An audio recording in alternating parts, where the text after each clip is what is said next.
উচাখিলা ইউনিয়নে প্রমত্তা ব্রহ্মপুত্রের নদের পাশ দিয়ে বয়ে চলা শান্ত নিবিড় রাস্তাটি কালের বিবর্তনে ক্ষতবিক্ষত হয়ে নিতর দেহে পড়ে আছে সবুজের মাঝখানে রক্তাক্ত ক্ষত হয়ে।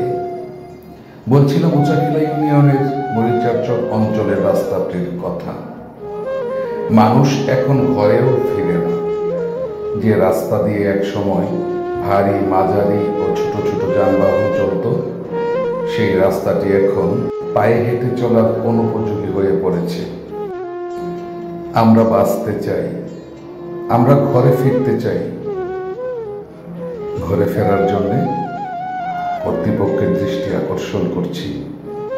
আমাদেরকে আমাদের নিরে ফিরতে দিন। ধন্যবাদ সবাইকে।